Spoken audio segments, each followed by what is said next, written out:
Alright guys, Tommy here with my part 6 of the Grand Review, the Rogue cards.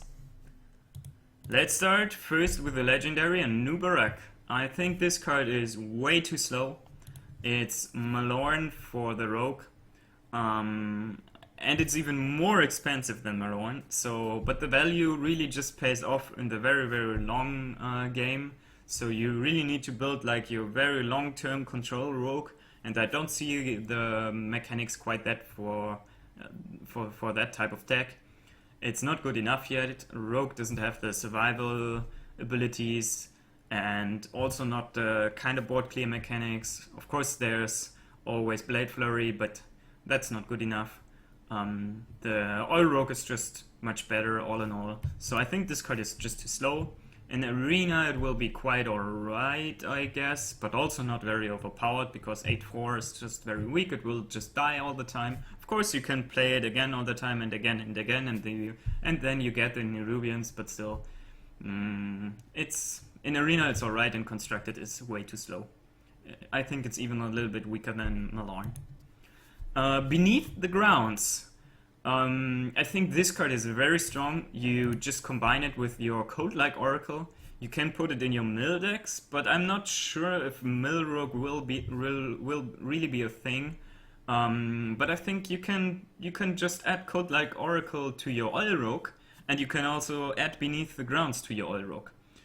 Because oftentimes on turn 3 the Rogue doesn't want to play a card. Because they are holding like the SI7 agent, and when there's no minion on the board for your opponent, then you cannot really play anything. And if you just play Beneath the Grounds without card draw, then you already have a pretty decent chance. I don't know the exact numbers, but I think you have like a 50-50 chance or something like that to get one Nerubian per game, maybe even a little bit more. And if you add some card draw, you of course increase the chance to get more Nerubians, and the good thing is, the opponent will help you, because the opponent usually puts card draw in his deck. And card draw now is also a little bit bad, so this card kinda punishes card draw. If you have too much card draw in your deck, this card will really punish you. Because when you add 3/4 for 3 mana, that's really quite alright. But it's kind of weak in the sense that when you play this on turn 3, you had absolutely no value on the board. So against rush decks, it's maybe a little bit too slow, but I think we will definitely see it in Constructed. In Arena, it's also quite alright, I would say. It's especially good against Warlock, because Warlock will draw more cards. And yeah, it has been confirmed that when the opponent draws the Nerubian, he still gets to draw another card. So you don't destroy the card draw, that would be totally overpowered. But yeah, so I think this card is very interesting, and it will see play. The next card is the Buccaneer. It's a pirate. I like pirates, that's kind of nice.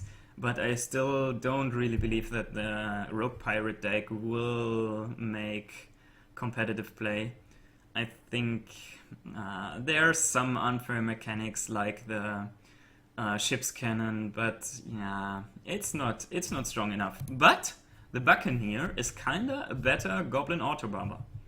Well, not truly better, but it's a very interesting alternative, because you can play this on turn 1 and then you can just weapon up on turn 2 and you get the weapon buff. That's very interesting.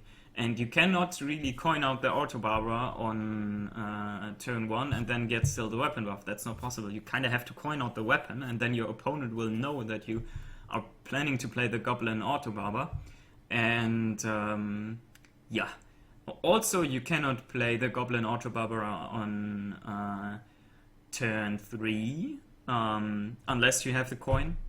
And you usually don't want to play the weapon and coin the Goblin Autobarber on turn 3. That's quite a huge investment, but the Buccaneer you can play and you can weapon up. So that's also a kind of nice turn 3 play. So I think in Rogue decks, this is an interesting alternative, and people will test it and figure out if it's good enough or not. So here we have Burgle. At 2 random class cards to your hand from your opponent's class. What does it really do? It is very similar to Thoughtsteel, but Thoughtsteel copies cards from your opponent's deck. Adding 2 random class cards. So class cards is good because a class card is a little bit better than the neutral cards. They usually have better stats and better effects, but there are still a lot of bad class cards.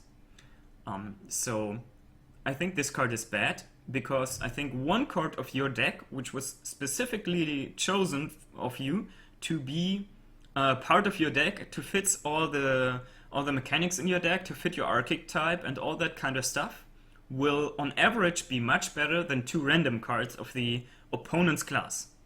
So I think this card is bad. Even though you draw 2 cards, it's 2 random cards, so I think it's bad. You will sometimes get something like Shield Slam.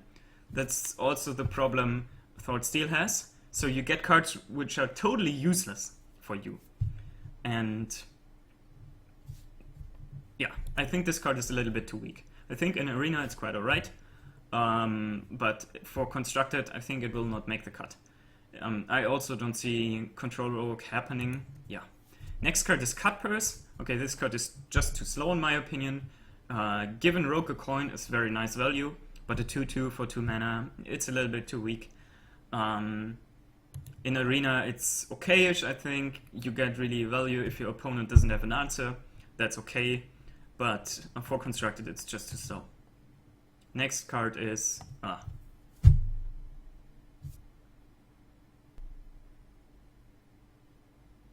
Really?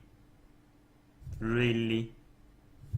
At least Blizzard made an animation for this card, how it's supposed to end.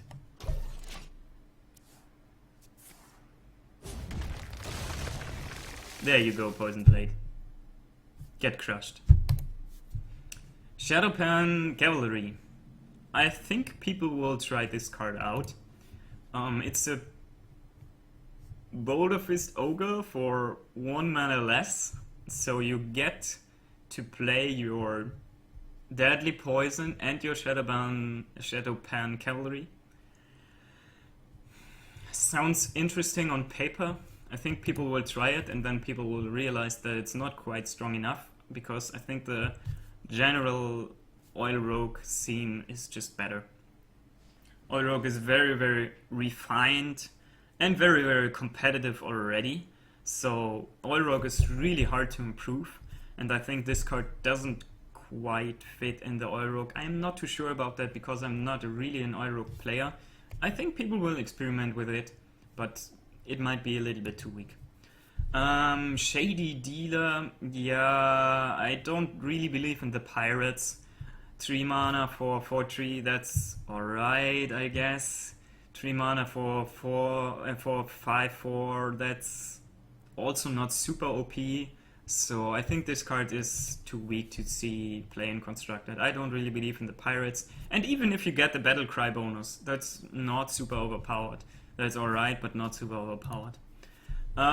Undercity Valiant. Yeah, I kinda like that card. It might make the cut.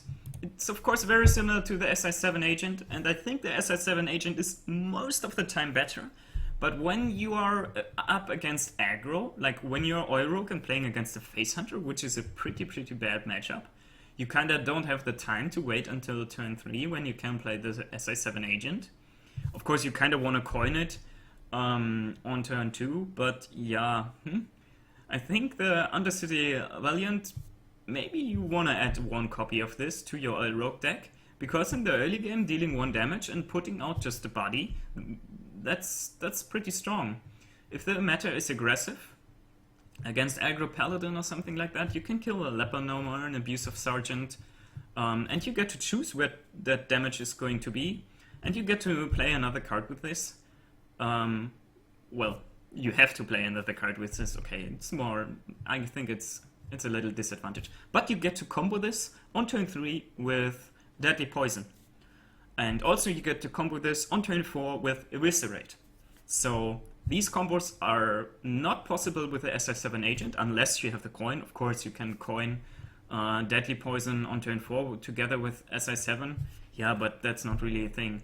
And on turn 4 you can coin the Eviscerate with the SI7 agent to combo both cards. Yeah, okay, you can do that. But I think the Undercity Valiant will add a little bit of flexibility to rogue decks. And it might see some play. In Arena, this card is also pretty alright, I would say. Alright, that's it. Thanks for watching. Please leave questions and critics in the comments as always. Please make sure to participate in the Grand Review Challenge. The forms will close on Monday, right with the TGT release.